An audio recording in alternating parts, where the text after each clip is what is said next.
could spend tons and tons of time talking about how we regulate sleep. It is a whole process. I spend more than a week on just the genes involved in regulating our biological clocks in one of my genetic courses, so we could spend forever here. But instead, I'm going to boil it down to 2 slides and focus in on those extra important factors. So we're going to care about 2 structures. The first is our suprachiasmatic nucleus, or SCN. That's that little red spot over there near our hypothalamus.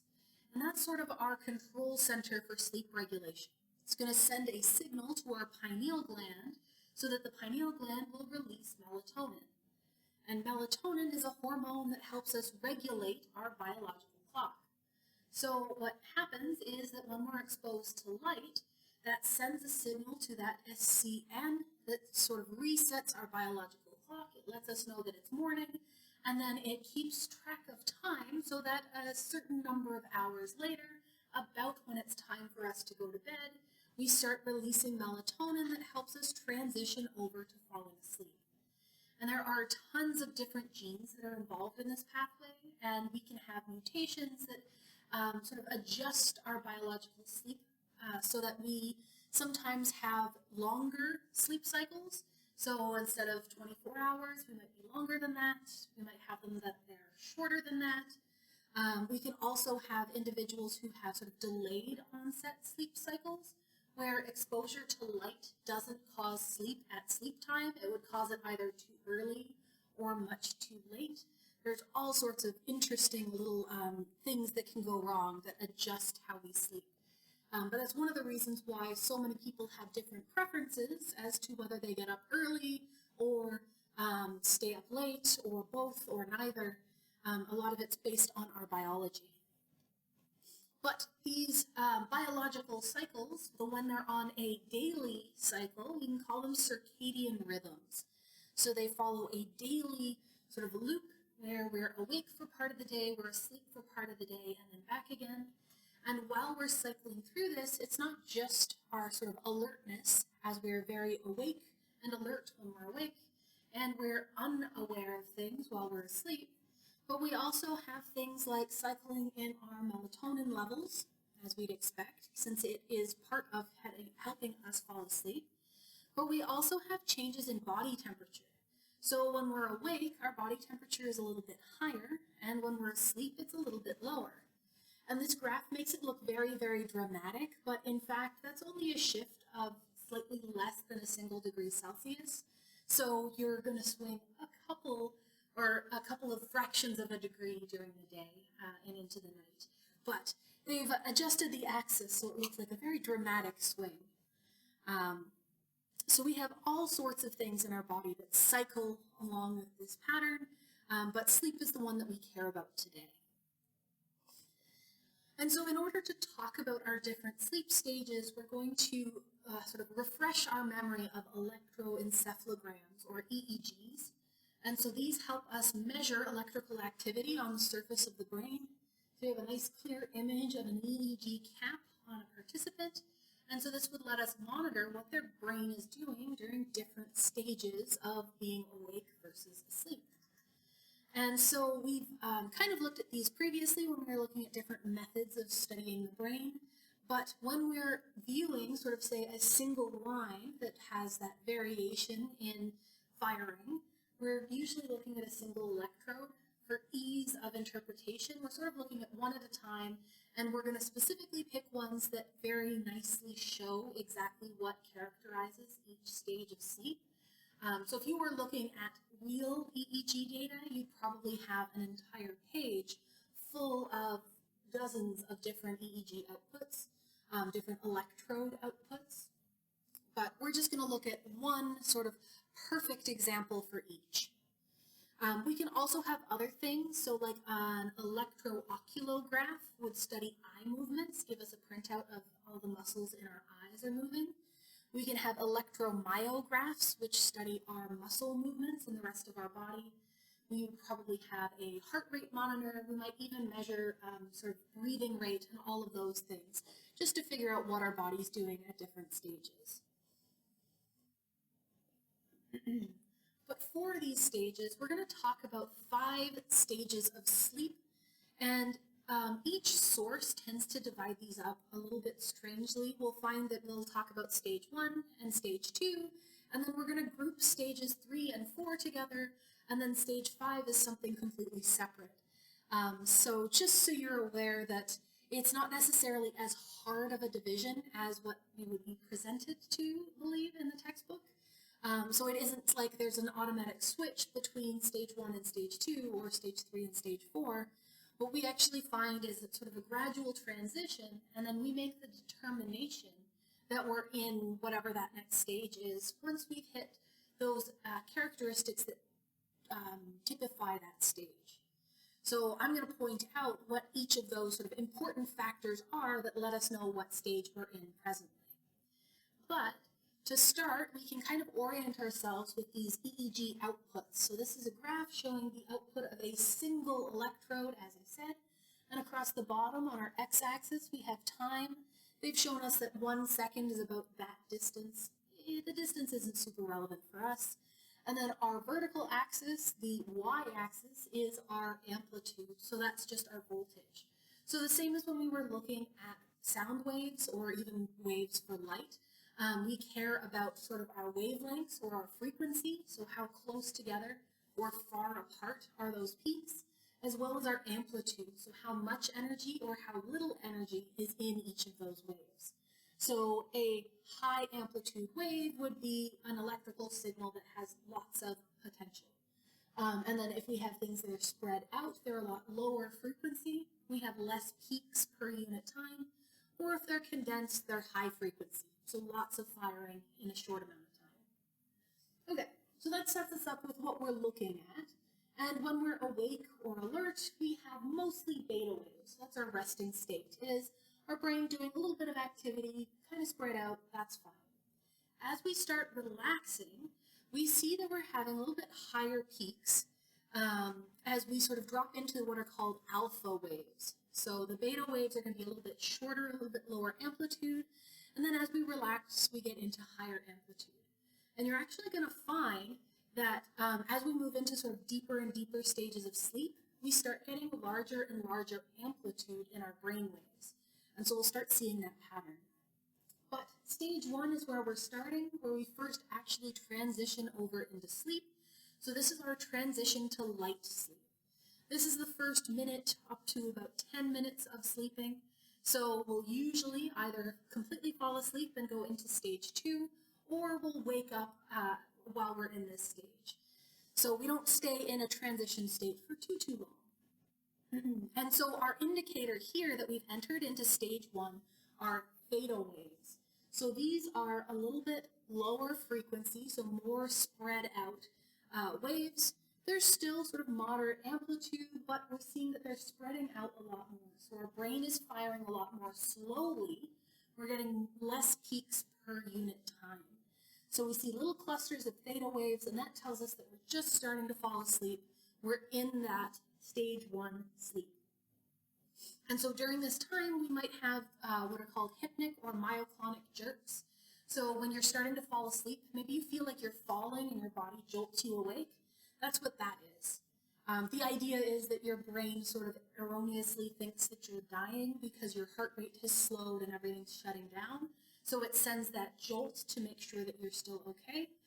But that usually happens during this stage, and it might be accompanied by hypnagogic imagery. So thinking that you're falling might come from sort of that sort of a visual of movement or something like that. So just stuff that's triggered in your brain. And so once we've decided that we're transitioning from this light sleep into a deeper sleep, we're going to enter into stage 2. So this is going to be about 10 to 25 minutes long. So after we've moved through that stage 1, we have more deceleration of our brain waves. So we see on the top, our stage 1 is there still for reference, and then stage 2 is underneath. And you find that all of stage 2 ends up looking an awful lot like what we identified as theta waves. So instead of having sort of that background very close together waves, we now have sort of more spread out theta waves everywhere, with what we also call sleep spindles. And so what's going on in the body here is that our brain is slowing down, our heart rate slows down, our body temperature decreases, our muscles start relaxing, our eyes stop moving, so everything is shutting down for deep sleep. And these sleep spindles are sort of really small clusters of rapid brain activity. So we can see that they're a lot higher amplitude and higher frequency than anything else around there. So it's a second or two of just really rapid brain energy before we go back into sort of normal stage 2. Another thing that I've started seeing creep into textbooks, but not all textbooks, are K-complexes. So this is probably something newly described that's just transitioning over into intro texts. So the diagrams that I use don't have those K-complexes quite yet, but we have a new EEG output there where we can orient ourselves, we can see our sleep spindles and theta-looking background waves, so that's fine. But now we also see a K-complex. And this is a period of neural excitation followed by neural inhibition. So we see a really rapid high amplitude firing and then a really low on the other side and then back to normal. So that's sort of a very quick, intense burst and then back to normal. So those are two things that exemplify our stage 2 sleep. And then this is where they start lumping things together. So stage 3 and stage 4 are both what we call slow wave sleep. So again, we're getting higher amplitude, lower frequency. We start seeing what are now called delta waves. So what I use as an indicator of which one we're in is if delta waves are starting to appear, if we're seeing a couple of them, that's stage 3. If it is entirely dominated by delta waves, then it's stage 4. So stage 3 will still have some of that lower amplitude, higher frequency stuff in between the delta waves, but in stage 4, it's all delta waves pretty much. And so this will usually kick in about 15 to 20 minutes after stage 2 starts, and it usually takes in total 30 minutes or so to get here. And once you get to stage 3 or 4 sleep, this slow wave sleep, you tend to stay here around 30 minutes, but as we're going to see in just a couple of slides, we spend differing amounts of time in different stages depending on what time of night it is. So when we first fall asleep, we spend a lot more time in this deeper slow wave sleep, and then as the night goes on, we'll spend less and less time in this stage. And this is really important for us to feel rested, so it kind of makes sense that we'd spend a lot of time in this at first, because that rest and recovery is the important part of sleep. So we'll sort of have deep sleep early on, and then once we're sure that we've got enough rest, then we can have the other kinds of sleep take over. And when we're in that slow stage of sleep, that's kind of when we start seeing this cyclical aspect of sleep. So we've dropped from stage 1 to stage 2 to 3 to 4. We're down in the lowest levels of sleep, the deepest sleep. And then we move backward through those stages. So you go from 4 to 3 to 2, and then instead of sort of transitioning over into waking up, we hop into what's called REM sleep. And that's called this because of rapid eye movement. So this is our big indicator for REM sleep, is that our eyes have been still for most of the night, but during this stage, we see our eyes move a lot. So we might also call this stage 5. So this makes up 20 to 25% of our total night's sleep. So we spend quite a bit of time in REM sleep. And this is another one of those stages where we spend differing amounts of time in it depending on how long you've been asleep. So when we start, you might only get 20 minutes of REM at a time. But towards the end of the night, you might be staying in REM for an hour or more at a time. So as time goes on, you're going to spend more and more time in REM sleep and less time in that slow wave stages of sleep. And then the really neat part to note here is if we're looking at our EEG output, so stage 3, we're kind of getting deeper and deeper and deeper, and then with REM sleep, we're sort of moving back up again, and that looks not like any of our other sleep cycles at all. But it does look familiar. So if we hop to my next slide, we'll just focus on the green side here. Our REM sleep pattern looks an awful lot like awake and alert brainwaves. That looks pretty darn close to beta waves to me. And in fact, a lot of the activity that's going on in our brain is very similar to what we're doing when we're awake, but we're asleep. So it's this really paradoxical sleep where our brain is acting like it's awake, but our body is acting like it's asleep. And for the longest time, there was a lot of confusion here. People assumed that all of this extra brain activity, this must be when we're dreaming. So people must dream during REM sleep. And we do dream during REM sleep, but not exclusively. We also dream at other times of night. And I actually have a neat diagram to show that in just a couple of slides. So it's not that REM sleep is the only time that we dream. It is a time that we dream, but we also seem to be doing other stuff too. And then I have two different diagrams here because I find that each textbook has its own sort of perspective on this. I really like the green one because it still separates out our stage 2 and 3.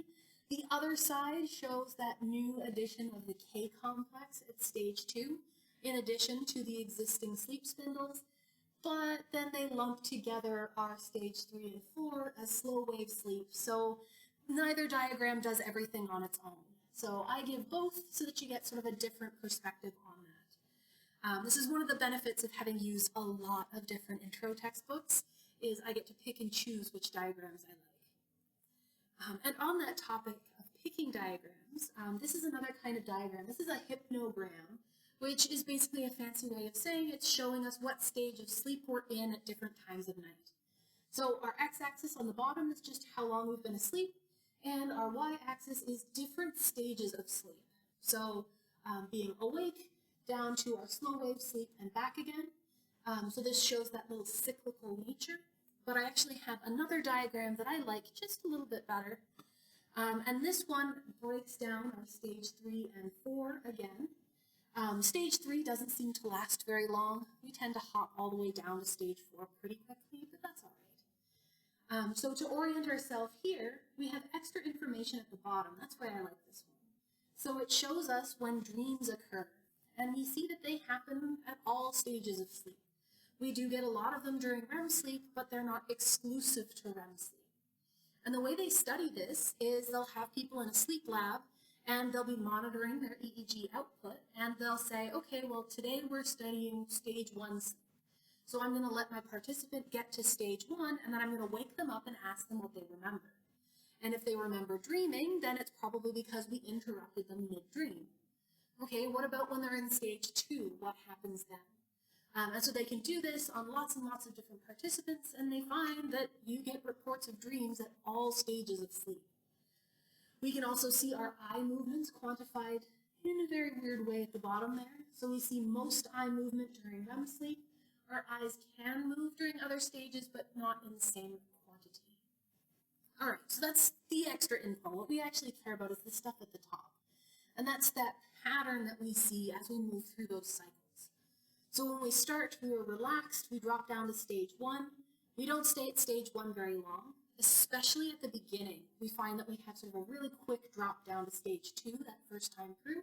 So 1 to 2 to 3 to 4, stay at 4 for a while, half an hour or so, and then we're going to sort of climb back out. So from 4 to 3 to 2, and then instead of going to stage 1 or wakefulness, that's when we have our first REM cycle.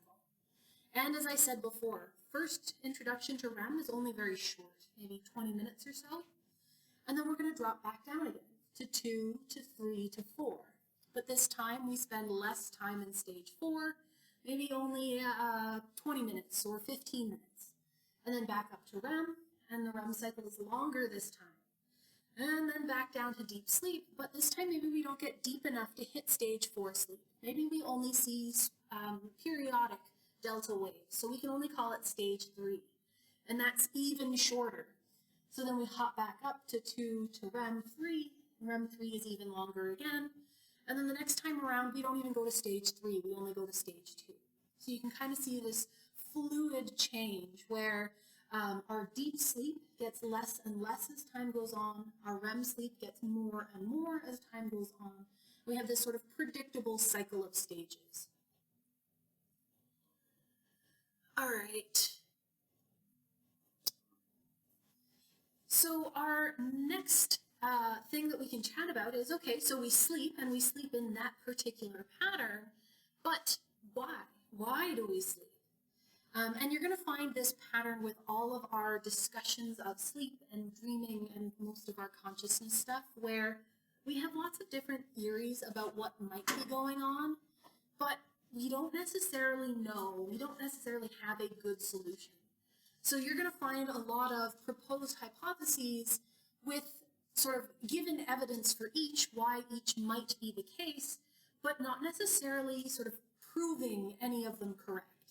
So you're going to find that we'll talk about a lot of possibilities and a lot of things why people think it's one or the other, but we're not going to have a hard decision on what's actually going on. So just to kind of temper your expectations as we move through the rest of the chapter. But our first hypothesis about why we sleep is that we evolved this sleep as a shutdown, a way to save energy. So if it's dark for large portions of our day, we don't want to be out wasting energy while we can't be working, so we should sleep to save that energy until we can actually go out and get food and stuff. Hypothesis 2 is pretty close to that, but it focuses in on why we don't move while we're asleep. And this says that the immobilization is adaptive because it helps keep us out of danger. So if we're shutting down and we're doing so at night when we shouldn't be out in the wilds, by being sort of kept in one place, we're not wandering out in the dark, we're not attracting attention from predators, we're not doing any of that sort of stuff. And so that one we don't have really any hard evidence for. We have sort of the logical, it makes sense that if you're not moving while you're asleep, you're not attracting attention. For our conserving energy, we've already talked about the fact that we have reduced heart rate, lower body temperature. We move less, so we're obviously conserving energy, but it's that cause of that being a driving factor for sleep that we can't be sure of. So either of those could be a case. Hypothesis number 3 is focusing in on the fact that when we sleep, we restore energy and other resources. So we mentioned that when we're in that slow wave sleep, our body is resting and recovering. So maybe our brain is restocking on chemicals that it used up during the day. So while we're not doing a lot of activity, it's kind of replenishing all of our resources. And our evidence for this one is kind of multifaceted, one of which is if you interrupt someone's sleep. If we are sleep deprived, then we have a lot reduced brain function. So we'll have sort of reduced cognitive capacity, we'll have slower reaction times, all of these things. And we will then sort of recover and sleep additionally to try and recuperate some of what we've lost. So there's some evidence for that one as well. So none of these are mutually exclusive. They could all be the case, but these are sort of just different aspects that we could focus on. And we can zero in on the functions of different types of sleep. So our slow wave sleep, we talked about being restoration and how when we're deprived of that sleep, we have cognitive deficits. That makes sense. But REM sleep might also have function. And so here, the idea is that REM sleep is involved in our consolidation of memories. So we haven't talked about memory quite yet, but the idea is that when you've experienced things during the day, when you stop for the night, you need to store away that useful information, anything that you want to remember for the future. So this process is called consolidation, where you take all of that information and store it away in long-term storage for later access. And so the idea here is that during REM sleep, it helps facilitate this consolidation. So it helps you store those memories in an effective way. And their sort of evidence for this is that when people are deprived specifically of REM sleep, so again, if you have a sleep study and you measure their brain waves and you wait until they're in REM sleep and then wake them up so that they don't get a lot of REM sleep, we see what's called a rebound phenomenon, where basically as soon as they're allowed to sleep uninterrupted, they have much longer periods of REM sleep than they would normally. So if they're deprived of REM sleep, they overcompensate for it. So that gives us this idea that REM sleep must be important or essential for something. And there's some evidence that missing out on REM sleep can interfere with memory formation, But there's also some evidence that just missing sleep in general is bad for memory formation, so it's kind of hard to narrow in on that one. But those are a couple of our theories about sleep. And we've already kind of talked about sleep deprivation, but we can have its own slide here. So that's just our term for missing out on that required amount of restful sleep. And sleep deprivation can happen in one day or across multiple days. I always find it interesting to lecture about sleep deprivation to students because that is one of those big groups that really experiences sleep deprivation. And you can accumulate this loss over multiple days. So if you have sleep deprivation over many, many days, you can get what is known as a sleep debt. And there's a strong misconception with sleep debts that whenever you sort of incur a debt, you kind of track however many hours of sleep that you've missed. And then when you get to sleep, you're going to recover all those missed hours of sleep. And in fact, it's not so much a one-to-one ratio. If you miss, say, all week, you're going to miss like 4 hours of sleep every night. You're only going to sleep half as long as you should have, and you're going to incur multiple days of 4 hours less sleep than you should. By the end of the week, you're going to be out more than a day of sleep. And when you're able to sleep, you're not going to sleep for a day and a half. That's a coma. That's not sleep. So instead what happens is maybe you're going to sleep for like 12 hours. And then that way you're recovering some of that sleep debt, but it isn't so much a one-to-one exchange. And I've kind of mentioned, I guess, indirectly that people tend to need between 7 and 10 hours of sleep a day. There are all of those biological factors that influence how much sleep we need and our optimal levels. I am one of those unfortunate souls that needs a lot closer to the 10 hours than the lower amounts. But there's actually a genetic mutation to the gene DEC2, if you're interested, and it makes people less prone to sleep. So these individuals with this mutation can survive with like 3 to 5 hours of sleep a night instead of the 7 to 10 that you should have. And they seem to have no detrimental effects of it. So I'm quite jealous of that population. Oh, I was also going to mention, I didn't put it in my notes, but when we're younger, so when we're children, you tend to sleep a lot more. So especially as infants, you can sleep sort of 17 plus hours a day. When you're toddlers and young children, you're going to sleep maybe 12 hours a day. And as you get older, you need less and less sleep. And this pattern actually continues into old age where when you're sort of much older, you might need only 6 hours of sleep a night and still be perfectly fine to function. So that seems to be a pretty consistent pattern. And of course, if we're going to talk about sleeping, we might as well also talk about sleep disorders, so different problems with sleep. Insomnia is one of the most common types of sleep disorder, and this is the inability to fall asleep or the inability to remain asleep. So this is one part that people tend to miss. Insomnia, you just assume is you can't fall asleep. But some people can fall asleep just fine, but then end up waking up periodically throughout the night. And waking up repeatedly interrupts that natural cycle of sleep and can become very detrimental because maybe you're not getting as much deep sleep as you should. So that kind of insomnia is still insomnia, even though we don't think of it that way. And we can have insomnia from a bunch of different sources. Conditioned insomnia is an interesting one, and it results from conditioning or associations, things that we've learned. So when I was a student, I lived outside of a town that had a bus that could get me to school. So my town didn't have a bus, so I'd have to get up, drive to the nearest town, then get on the bus, take the bus into the city, and that was all for an 8 a.m. class. So for years, I was getting up at 5 a.m. to go to class. And even when I stopped being a student, even when I started working a normal 9-to-5 job, I'd find myself waking up every single morning at 5 a.m. because I had been conditioned to wake up early. It didn't matter if I had been up late the night before, I would always wake up at that time. So I could result in having less sleep, having trouble staying asleep, even though I was exhausted because of conditioning. We can also have idiopathic insomnia. where it's caused by some kind of physiological abnormality. So whether it's an existing condition or something caused by brain damage, it's just got a physical cause to it. We can also have the opposite of insomnia, and this is hypersomnia, where you have excessive sleepiness. And this is without reasonable cause. So you could be sleepy all the time because you're never sleeping enough. That isn't hypersomnia.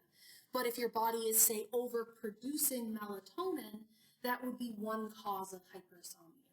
So you're always sleepy because the hormone that tells you to go to sleep is in large supply. So that's insomnia. We can also talk about narcolepsy, and this is that uncontrolled urge to fall asleep. This is a really interesting one, and that's, for me, it's because of the genetic factors involved. So with narcolepsy, they've been able to identify a couple of different genes that are involved, and in lab animals, they've been able to breed strains that have these genes so that they can have entire populations that all have narcolepsy. There's actually a sort of naturally occurring example of this. There's a breed of goats. I'm assuming that they were bred for some kind of purpose. Maybe they have really nice coats or something like that. But they also happened to all have this gene for narcolepsy. And there's a lot of videos on YouTube that you can watch where these goats will be running through a field, and then every once in a while one of them will sort of fall over, lay on the ground for a while, and then get back up again. So that's part of their everyday life. There are strains of mice and rats that have been bred for narcolepsy, so they all have genes that are involved in the process. I believe there's even a type of dog, a strain of dogs that have it. So all of these things make it a lot easier to study narcolepsy in non-human animals. But for humans with narcolepsy, we have sort of this added problem of being bipedal. So if you think about it, if you are standing and narcolepsy hits, your knees might give out and you're going to hit the ground. And that's an awfully long way to fall. So individuals with narcolepsy are at high risk of suffering injuries from that. Specifically, they tend to break their jaw because that's what hits when they hit the ground. So sometimes they'll have a little bit of forewarning. Maybe they feel tired first and will know to sit. I believe there are also dogs that are trained to detect sort of that oncoming session. So they'll notify their owners that you should sit down. But some people will have to resort to things like protective gear, so maybe a chin guard and helmet to make sure that they don't hit their head if they were to fall asleep while walking. So lots of potential problems there. Could also talk about sleep apnea. This is another fairly common one. And this is a reflexive gasping for air that ends up waking up someone who's asleep. So if you think of when you lay on your back, you're a lot more likely to snore. And that's because in that position, when you relax, all of these structures, all of the muscles end up relaxing too. And so snoring is just vibrations in all of those structures. But with sleep apnea, that relaxation goes to an extreme, where it can get so relaxed that air can't pass through to get to the lungs.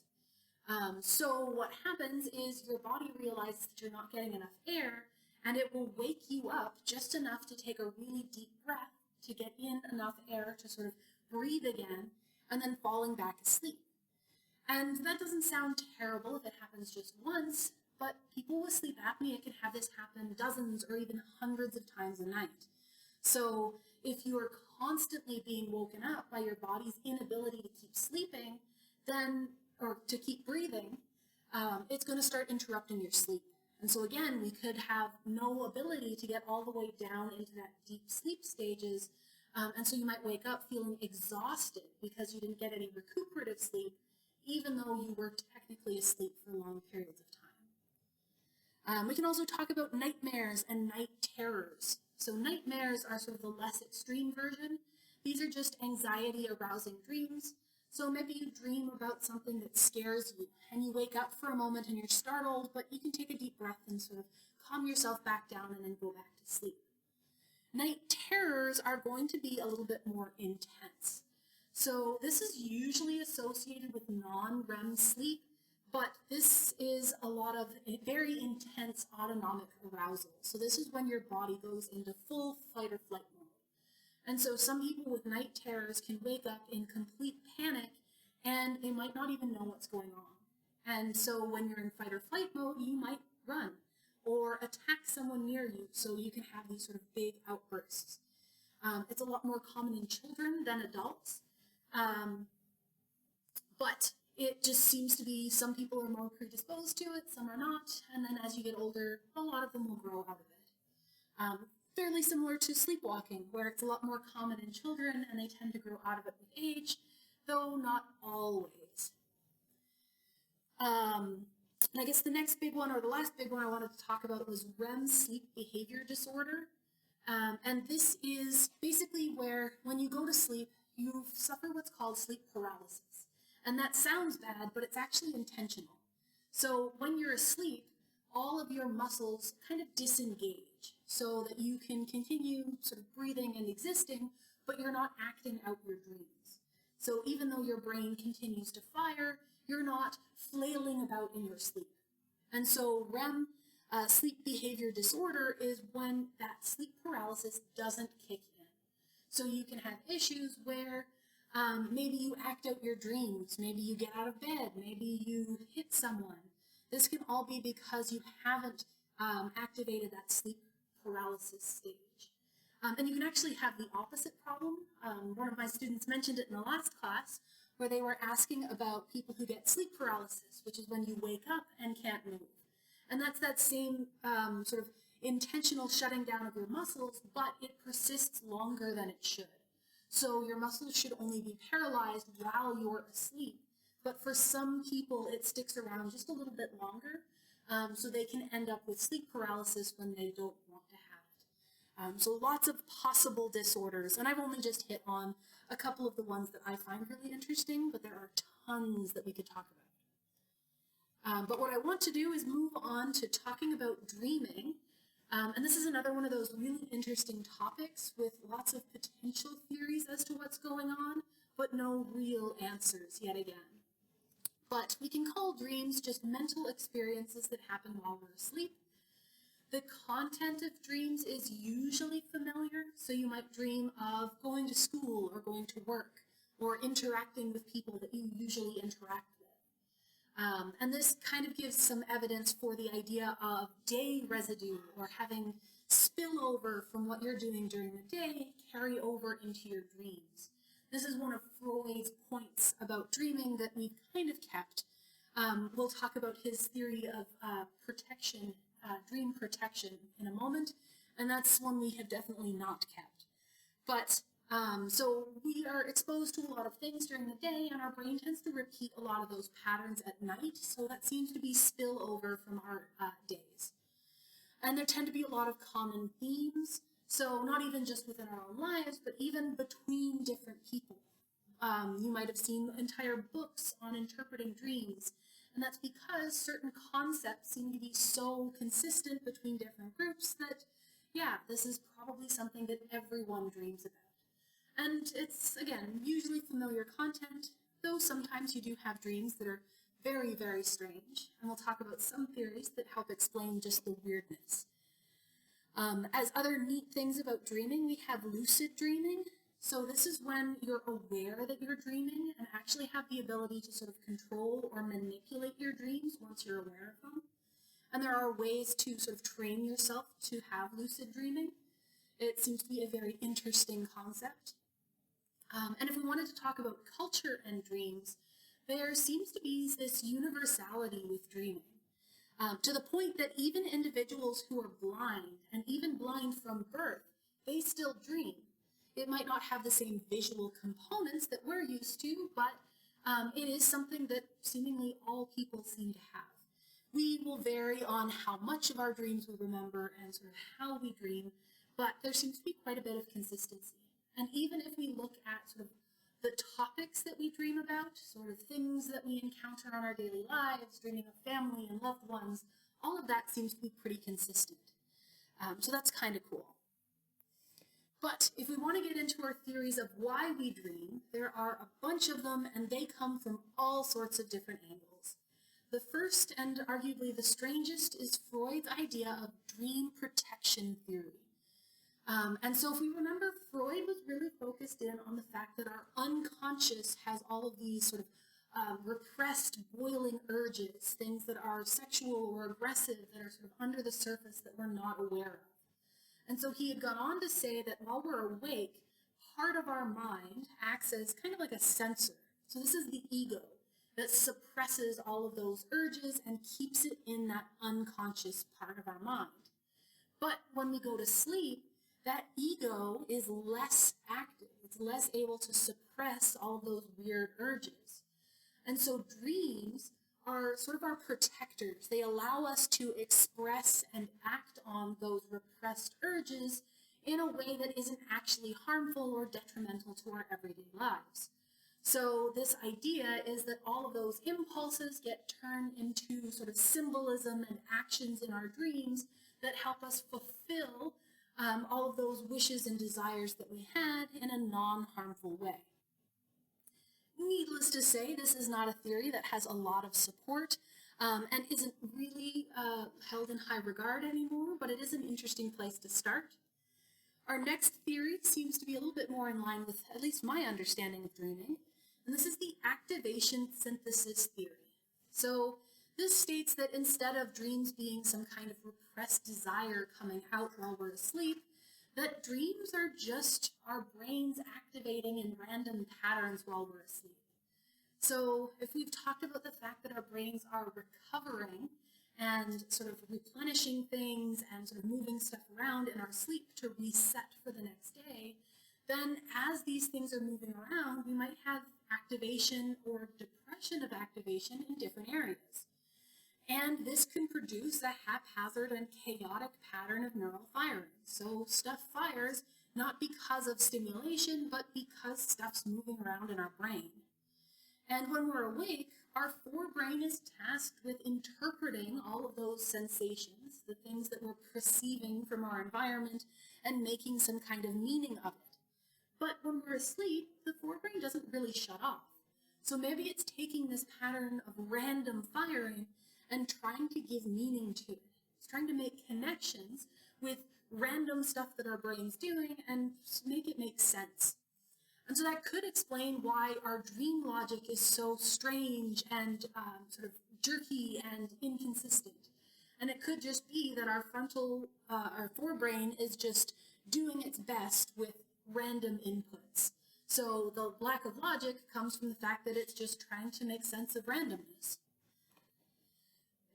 We could also look at the evolutionary hypothesis of dreams, and this isn't so much on sort of how dreams came to be or that sort of thing, or no, sorry, it is intentionally looking at how dreams came to be rather than what they do. That's what I'm trying to say.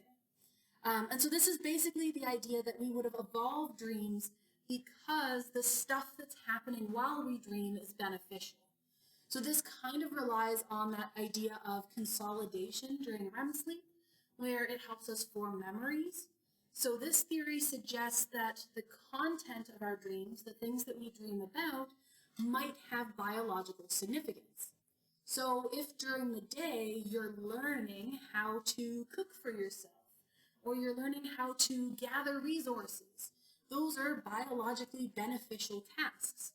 And so it would make sense to go over those tasks in your head to consolidate those memories so that you learn them better and remember them easier in the future. So we're dreaming about things that are related to our survival, and it can help enhance our performance when we encounter those situations in the future.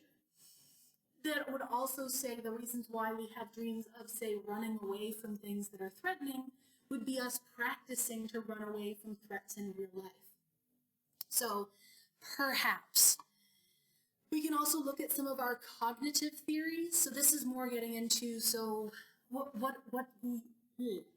do we accomplish while we dream, again? So the problem-solving dream models focus on the fact that when we're encountering problems in our day-to-day lives, we're constrained by the patterns of thinking that we already have. So if you're faced with a word problem, you're going to think about that solution in terms of other word problems that you've seen, in terms of other solutions that you know work. So our awake mind is going to restrict our possible solutions based on experience. But when we're asleep, we lose a lot of those inhibitions. We lose a lot of that structure. And so we can find some creative solutions to problems while we're dreaming without being constrained by reality. Sometimes that can be beneficial, and other times that can lead you to writing down ideas that are the best thing ever that you then look at the next morning and go, that's really not going to work. But it could be helpful if it gives us something that could be translated to real life. We also have some cognitive process dream theories, and these are basically saying that when we're awake, our brains follow the same kinds of patterns. We have very similar thinking thoughts and different sort of pathways that are activated. And then when we fall asleep, that same mental framework, those same pathways are going to continue to be activated. So we're not moving around and acting them out anymore, but they're still happening under the surface. So the idea here is that those cognitive processes are happening whether we're awake or asleep, and we just don't act them out when we're asleep because of that paralysis.